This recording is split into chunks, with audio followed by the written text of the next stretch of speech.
तुर्की अब यमन के हूती से लड़ाई शुरू करने जा रहा है। लड़ाई करने शुरू, जिससे लड़ना चाहिए तुर्की उससे तो नहीं लड़ता है। नहीं। इराक सीरिया के अंदर कुर्दिश लोगों के ऊपर हमले करके अपने आप को ताकतवर मानता है और अब उसने लाल सागर में हूतीस के लिए अपने 6 युद्धपोत उतार दिए हैं। तुर्की ने कहा है कि हम हूतीस को जवाब देंगे, हम उनको दबाएंगे, हम उनको रोकेंगे।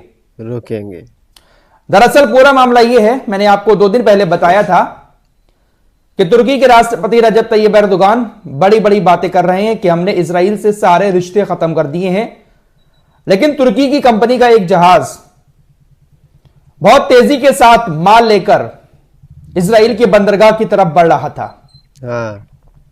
कंपनी का नाम है अनातोलू सी। इस कंपनी का एक जहाज, मालवाहक जहाज, इजराइल की तरफ जा रहा था। यमन के हूतीज ने कहा कि हमने उसको चेतावनी दी कि इजरायली बंदरगाह की तरफ ना जाएं, लेकिन हमारी चेतावनी को अनदेखा करते हुए वो जहाज इजराइल की तरफ बढ़ रहा था। हमारी नौसेना ने, हमारे लोगों ने ऑपरेशन चलाया और कई सारी बैलिस्टिक मिसाइल और ड्रोन से उस जहाज पर हमला किया। जहाज को थोड़ा सा नुकसान भी हुआ, जिसके बाद तुर्की की सरकार भड़क गई। तुर्की की सरकार ने कहा कि हमारे जहाज पर यमन के हूतीज ने हमला किया, इसका बदला लेने के लिए, यमन के हूतीज को रोकने के लिए हम अपने 6 युद्धपोत लाल सागर में भेजेंगे। अपने 6 युद्धपोतों को लाल सागर में भेजकर तुर्की यमन के हूतीज के हमलों को रोकेगा। बजाओ ताली इसी बात पर। क्या बात है। जिससे लड़ना चाहिए उसके खिलाफ तो सिर्फ बड़े बड़े भाषण दिए जाते हैं और एक्शन लेने की बारी आती है तो ऐसे देशों पर जो फिलिस्तीन के साथ हैं, तुर्की फौरन एक्शन ले लेता है। 6 युद्धपोत भेज रहा है जहाजों को बचाने के लिए। फिलहाल इस मामले पर आप लोगों का क्या कहना है? क्या तुर्की के युद्धपोत भी एक दिन लाल सागर से भाग खड़े होंगे हूतीस के हमलों को देखकर? लेकिन दोस्तों, ये बहुत बड़ी खबर है। जो चीजें अब सामने आ रही हैं, पूरा खुलकर अब एर्दोगान दुनिया के सामने नजर आने लगे हैं। काफी सारे मैं कमेंट देखता हूं वीडियो पर अबू उबैदा को लेकर कि अबू उबैदा को लेकर कोई अपडेट नहीं आ रहा है। नहीं, कुछ दिन पहले कुछ लोगों ने खबर चलाई भी थी कि अबू उबैदा शहीद हो गए, इस तरह की बातें चली थी। लेकिन दोस्तों, अबू उबैदा कल सामने आए। अबू उबैदा का कल एक भाषण पब्लिश किया गया हमास की तरफ से। उन्होंने इजराइल की एक महिला कैदी की, बंधक की मौत की घोषणा की। अबू उबैदा ने बहुत सारी बातें कही। उन्होंने कहा कि इजराइल लगातार हमले किए जा रहा है और जो बंधक हैं उनकी मौत का जिम्मेदार हम नहीं बल्कि इजराइल ही है। अबू उबैदा ने कहा कि इजराइल ने एक हमला किया था, उस हमले में, इजराइल के हमले में इजराइल की ही एक महिला बंधक की मौत हो गई है। अबू उबैदा ने इजराइल के बंधकों की जिंदगी को खतरे में डालने का जिम्मेदार सीधा बेंजामिन नेतन्याहू और उनकी सरकार को ठहराया है। उन्होंने कहा कि हम जिम्मेदार नहीं हैं, जो भी बंधक मारे गए हैं या जो भी बंधक अभी तक छूटे नहीं हैं, सबसे बड़ा जिम्मेदार बेंजामिन नेतन्याहू है। नेतन्याहू के ऊपर अरेस्ट वारंट जारी हो चुका है, आपको मालूम ही है। कुछ लोगों का यह भी कहना था, मैं अपने कमेंट देखता हूं, कि फराज भाई ये सब दिखावा है, अरेस्ट वारंट जारी कर दिया गया है। बहुत सारे देश कह रहे हैं कि हम गिरफ्तार कर लेंगे। अगर गिरफ्तार करना है तो वो कह क्यों रहे हैं? मेरे दोस्तों, कहना जरूरी होता है ताकि दुनिया को यह महसूस हो कि कितने कितने देश ऐसा चाहते हैं। कितने देश नेतन्याहू के सपोर्ट में है, कितने देश नेतन्याहू के खिलाफ हैं। नेतन्याहू के सपोर्ट में बहुत कम देश हैं, जबकि अरेस्ट करने के लिए आधी से ज्यादा दुनिया तैयार बैठी है। नॉर्वे ने भी कह दिया है कि बेंजामिन नेतन्याहू एक वांछित व्यक्ति है,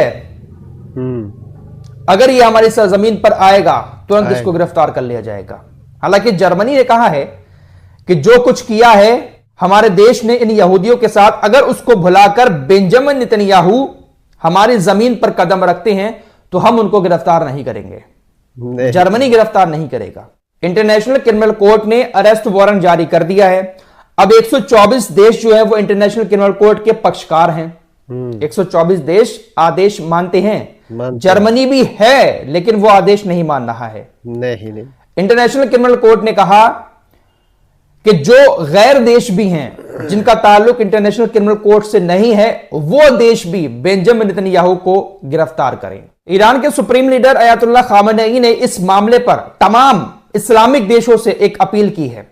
और देशों से तो उन्होंने नहीं कहा, सिर्फ और सिर्फ इस्लामिक देशों से कहा है कि बेंजामिन नेतन्याहू को अपने देश में आने पर तुरंत गिरफ्तार कर लें। गिरफ्तार कर। अगर बेंजामिन नेतन्याहू आपके देश में आता है तो उसको गिरफ्तार किया जाए।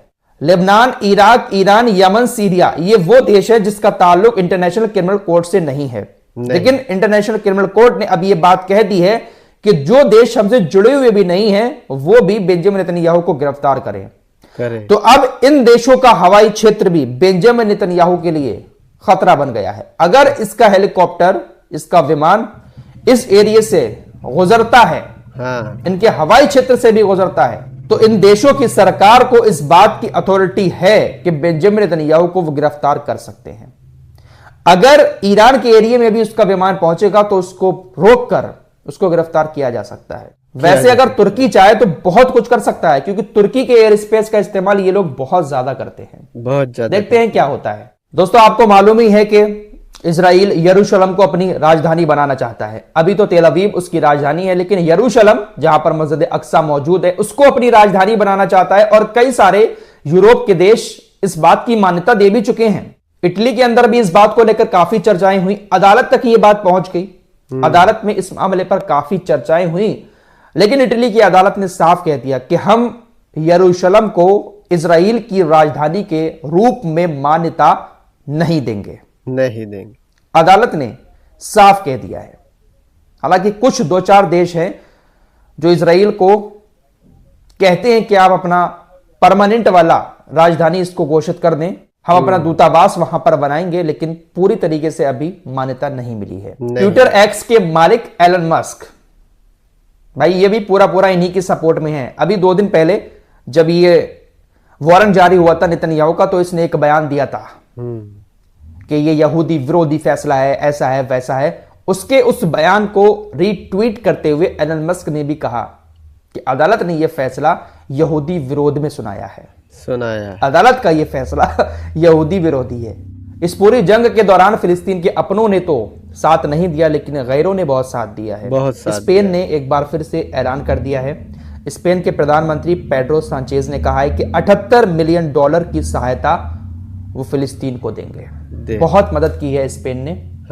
और जो हथियारों के जहाज आ रहे थे इजराइल तक, उनको भी रोका है और खुलकर फिलिस्तीन के सपोर्ट में ये हमेशा से रहे हैं। खबर जॉर्डन से आ रही है। जॉर्डन की जो पब्लिक है वो काफी ज्यादा गुस्से में है इजराइल को लेकर, लेकिन वहां की सरकार क्या कर रही है बताने की जरूरत नहीं है।